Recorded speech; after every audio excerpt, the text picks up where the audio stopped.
আমাদের প্রাণের শহর চট্টগ্রাম তার নিজস্ব রূপ এবং সৌন্দর্যের জন্য একসময় তাকে প্রাচীর রানী হিসেবে অভিহিত করা হতো, কিন্তু বর্তমান পরিস্থিতি অনেকটাই ভিন্ন। চারিদিকে উঁচু উঁচু দালান, সবুজের দেখা মিলে না। সুপ্রিয় দর্শক, সাদর আমন্ত্রণ জানাচ্ছি বাংলাদেশ টেলিভিশন চট্টগ্রামের নগরীর ফুল ফসল নিয়ে অনুষ্ঠান নগর কৃষিতে। আজ আমি এসেছি নগরীর ডিসিএল সংলগ্ন এলাকার ন্যাশনাল নার্সারিতে। কথা বলবো এখানকার ম্যানেজার রতন রায়ের সাথে, জানবো নগর কৃষির ভবিষ্যৎ পরিকল্পনা নিয়ে।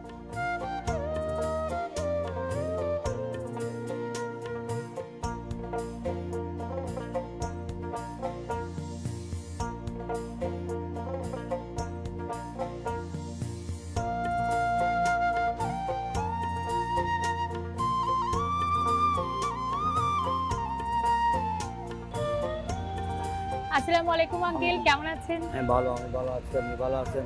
হ্যাঁ আঙ্কেল, অনেক বছর ধরে আপনাকে চিনি, নার্সারি কাজের সাথে যুক্ত আছেন আপনি। এখানে প্রায় 40 বছর ধরে সার্ভিস করছি। হ্যাঁ, আর এই যে এই জায়গায় মানে আলাদা করে অনেকটা গাছ রেখেছেন, হ্যাঁ। বিশেষ করে পাতাবাহার রেখেছেন। ওগুলো সব ইনডোরের, সব ইনডোরের গাছ এখানে ইনডোরের আছে। প্ল্যান্ট গুলো আলাদাভাবে রেখেছেন। আলাদা রাখছি। আর আউটডোর গাছগুলো আলাদা আছে, ফুল গাছগুলো সেপারেট থাকবে সবগুলিতে।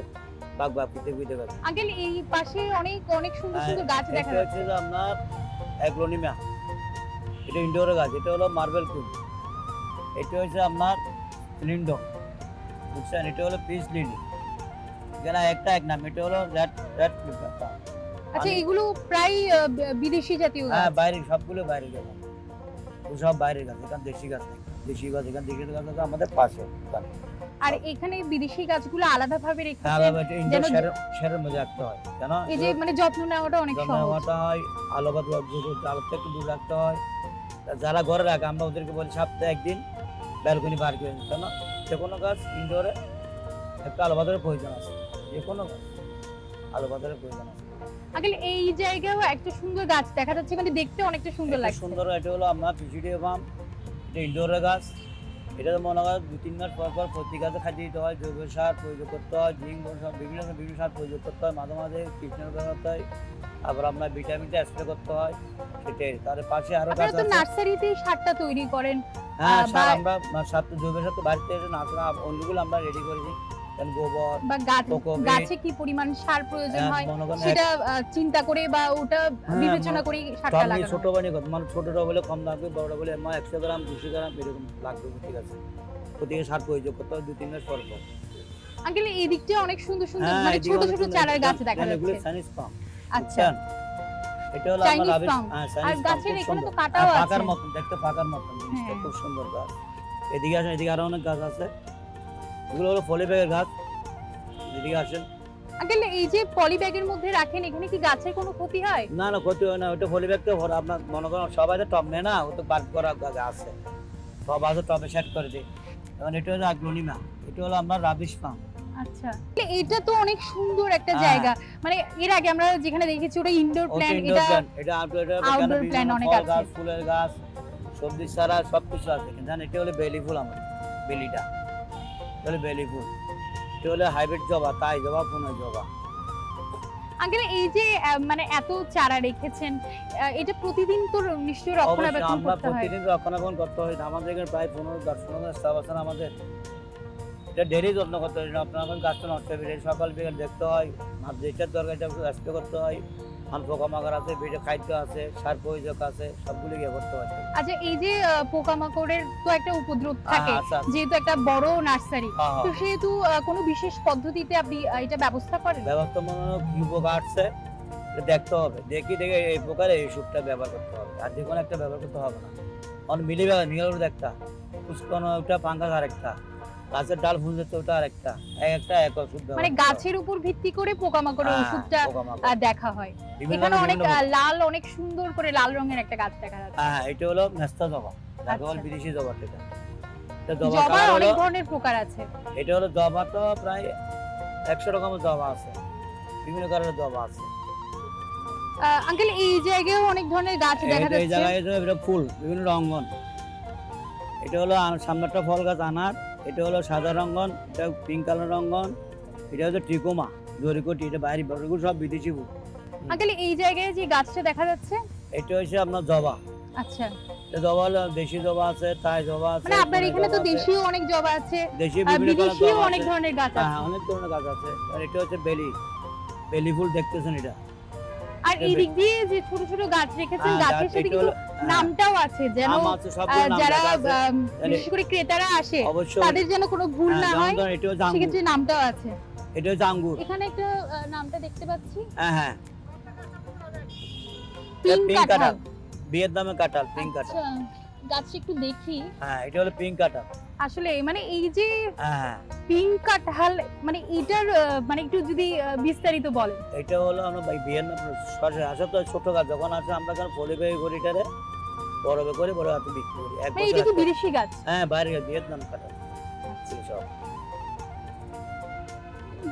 আঙ্কেল এই যে পিঙ্ক কাঁঠাল দেখলাম, এখানে আরেকটা গাছ আছে। এটা হলো আমার ফুল তলবদ্ধ, আচ্ছা, বাইরে ইন্ডিয়ান লাল তলবদ্ধ এটা। এখানে আচ্ছা। আবার 12 মাসে কাঁঠাল আছে, সিডলেস কাঁঠাল আছে, এখানে পুরোটাই কাঁঠাল। এগুলো কাঁঠাল। ওদিকে হচ্ছে ফুল গাছ, ওদিকে আবার ওইটা হচ্ছে চাম্পা, হাইব্রিড চাম্পা যেটা বলে। আচ্ছা, এই দিকটা অনেক আম গাছ দেখা হ্যাঁ, আমরা যাচ্ছে। ওইদিকে যাবো ঘুরে, এটা দেখি। আচ্ছা, এইটা কি আঙ্কেল শুধু দেশীয় আম গাছ নাকি? এগুলো সব বাইরে, ওটা তাই লঙ্ঘন। আচ্ছা, আমরা একটু দেখি এই দিকটা। এদিকে আসুন। আঙ্কেল তো প্রতিদিনই আসেন নার্সারিতে, হ্যাঁ এই যে প্রতিদিন নার্সারিতে আমরা আসেন, প্রতিদিন সকালে আসি, সকাল 7টার দিকে আসি, রাত্রে 10টা বাজে। এই যে প্রতিদিন নার্সারিতে সময়টা দেন, তো অবশ্যই। দেখতেও কত ভালো লাগে, গাছ হ্যাঁ, গাছালি কিন্তু দেখতে ভালো গাছের লাগে। থাকলে তো সবসময় মন ফ্রেশ থাকে, সবকিছু ভালো লাগে, স্বাস্থ্য শরীর সবকিছু ভালো লাগে। এগুলো নিশ্চয়ই মরিচ গাছ। এটা মরিচ, এটা দেশি 12 মাসে মরিচ। এটা হচ্ছে জামরুল, থাইল্যান্ডের জামরুল। এটা হচ্ছে আপনার মিষ্টি গরম চা। এটা আচ্ছা, ওই দেখছেন মরিচ রয়েছে লালটা। হ্যাঁ মরিচ কিন্তু দেখা যাচ্ছে। হ্যাঁ হ্যাঁ এটা হচ্ছে আপনার থাই জাম, সাদা জাম, থাইল্যান্ড বিদেশি গাছ। আঙ্কেল ওখানে একটা ফল দেখা যাচ্ছে। হ্যাঁ হ্যাঁ এটা হলো রুবি রঙ্গন, থাইল্যান্ডি। আচ্ছা, এটা হচ্ছে রুবি রঙ্গন, এটা থাইল্যান্ড থাই ভ্যারাইটি। এটা গাছ দেখতে লেচুর মতো, হ্যাঁ। লেচু, যাকে লেচু বলে লেচু।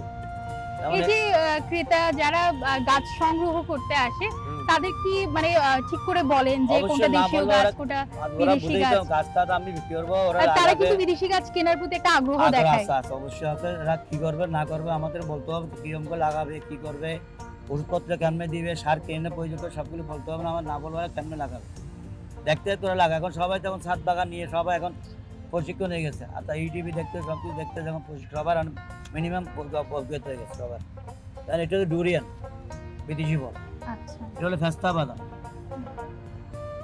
আঙ্কেল এই জায়গায় অনেক ধরনের গাছ দেখা এখানে যাচ্ছে। মনে করেন থাইল্যান্ডের মিষ্টি তেঁতুল আছে, সালতা আছে, ভিয়েতনাম মালটা আছে, আগালা আছে, রামবুতাম আছে, বিভিন্ন। আর এগুলো সব তো এখানে ওইদিকে আর কিছু গাছ আছে, ওগুলো আচ্ছা, এই দেখতে পারেন। দিকটা অনেক সুন্দর সুন্দর আর গাছ বিভিন্ন আছে। ধরনের ফুল গাছ আছে, ওদিকে ফুলের বিভিন্ন গাছ আছে। কালারের বিদেশি সব ফুল গাছ আছে, ওখানে ওদিকে একটু দেখতে পারেন।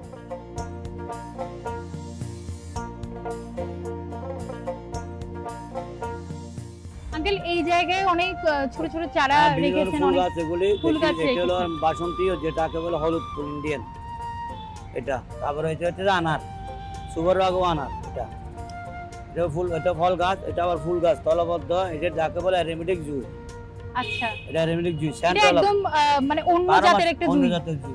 এটা হলো 12 মাস ফুল, 12 মাস ফুল আচ্ছা। থাকে। এটা বাইরে থাইল্যান্ডে। আর এটা হচ্ছে আপনার ওই একজোড়া রঙ্গনটা, কালার বড় অত যেটা হয় ওইটা। রঙ্গন কিন্তু অনেক রঙের হয়ে থাকে। 4টা-5টা কালার ভ্যারাইটি। আচ্ছা, হ্যাঁ। যেমন এই যে পিঙ্ক কালার আছে, হলুদ আছে, লাল আছে, সাদা আছে, বিভিন্ন ধরনের আছে রঙ্গনের মধ্যে। এদিকে দেখেন, এদিকে আরো কিছু গাছ আছে। তো সব এটা জিও ব্যাগ আমরা গাছ লাগাইছি কেন, জিও এটা ব্যাগ। পরিবেশ বান্ধব। হ্যাঁ অনেকটা। পরিবেশ বান্ধব, জিও ব্যাগ গাছে গাছ সুন্দর হয়, পরিবেশ ঠিক থাকে। এখন সব তো বলে পরিবেশ বান্ধব করে, পলিথিন বন্ধ করো, বন্ধ করার বন্ধ জন্য, করতে। হ্যাঁ। তো আমরা এখন সব গাছ জিও ব্যাগ করতে যাচ্ছে, সব তো বাড়িতে বাঁচতেছে না সেই জন্য। আঙ্কেল এই যে মানে অনেকটা মানে মাটির টবে আমরা যদি রাখার অভ্যাসটা করি, সেক্ষেত্রে কিন্তু অনেকটা গাছও ভালো এবং আমাদের পরিবেশের হ্যাঁ জন্য অবশ্যই ভালো। মাটির টব তো ভালো হয়। এখন মাটির টব যখন পাওয়া যাচ্ছে, তো আমরা কি করছি, গ্রো ব্যাগ, জিও ব্যাগটা ব্যবহার করি। পরিবেশ বান্ধবের জন্য সবাই বলতেছে, সরকার বলতেছে জিও ব্যাগটা ব্যবহার করে। এটা হলো দূষিত গ্যাস মুক্ত, এটা কোনো পয়জন থাকতে না। এটা গাছটা সুন্দর হয়, পানি থাকার নিষ্কাশন হয়ে যায়, সবকিছু হয়ে যায়। আচ্ছা, এখানেও অনেক বড়, এই পাশটা গাছগুলো অনেক বড় বড়। এগুলো হলো, ওইটা হলো আলমন্ডা, বুঝছেন, হলুদ ফুল যাকে বলে। এটা হলো মচন্দা, লাল, সাদা, গোলাপি। এটা হলো জবা, হাইব্রিড জবা এগুলি। আঙ্কেল তো একটু হাঁটতেও সমস্যা হচ্ছে। আমার একটা এখানে তো আপনার নার্সারিতে অনেক কর্মীরা আছে, ওনাদের একজনের সাথে একটু কথা বলি।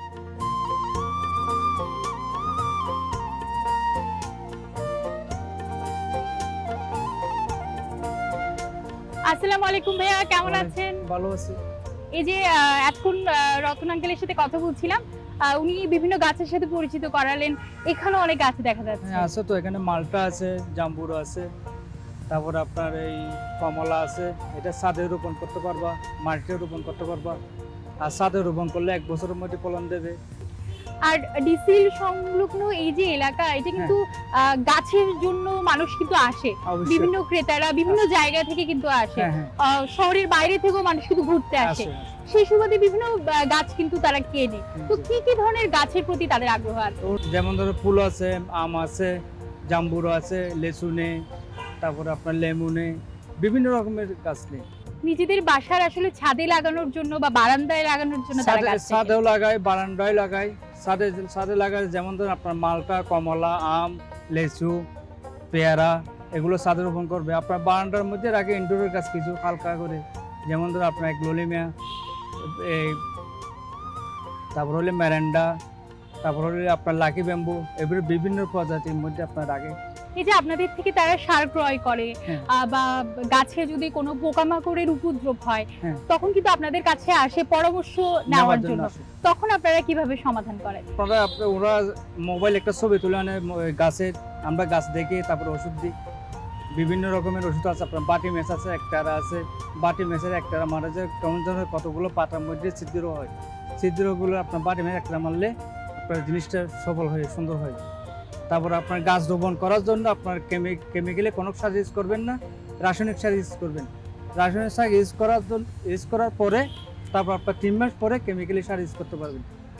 এই যে ভাইয়া, যারা আসলে গাছে মানে গাছের যত্ন নিতে চায় বাসার মধ্যে থেকে, আর আসলে নার্সারি তো মাটি আছে, সেখানে গাছটা অনেক বড় হয়, হ্যাঁ, মানে এখানে গাছের পরিচর্যা করাটা অনেকটা সহজ। কিন্তু আমরা যখন বাসা বাড়ির ক্ষেত্রে দেখি, যখন উঁচু উঁচু দালানের মধ্যে আসলে যখন গাছের পরিচর্যা হয়, তখন কিন্তু গাছটা অতটা বড় হয় না বা অনেকটা ছোট থেকে যায়। এই ক্ষেত্রে মানে কি কি ধরনের সার ব্যবহার করা জরুরি? ছাদে যারা গাছ ইউজ করে লাগায়, এটা মনে হয় আপনার হার্ড ড্রামে লাগায় কিছু। এখন তো আপনার ছাদের মধ্যে আপনার 100%-এর মধ্যে 90% হলে আপনার এখন জিএফ ইউজ করে। জিএফ ইউজ করলে কি জানেন, আপনার পানি ঘন ঘন দিতে হয় না। এটা পানি একবার দিলে এটা পানিটা রেখে দেয়। আপনার হার্ড ড্রামে কতগুলো গাছ করে, এটা গাছ অনেক সময় মারাও যেতে পারে। এটা হলে আপনার সূর্যের আলো যেটা পড়ে, এটা আপনার ড্রামের মধ্যে বললে এই আলোটা শিকড়ের মধ্যে ছড়ায়, সেই জন্য আস্তে আস্তে গাছ দুর্বল হয়ে পাতা লাল হয়ে গাছটা মরে যায়। এটা জিএফ করলে সবচাইতে বেটার ছাদের জন্য। এই যে ভাইয়া, আসলে ডিসি হিল বলা যায় চট্টগ্রামের প্রাণ কেন্দ্র, চট্টগ্রামের একদম মাঝখানে অবস্থিত। হ্যাঁ। তো বিভিন্ন স্কুল কলেজের ছেলে মেয়েরা আসে, তারা হয়তো ঘুরতে আসে।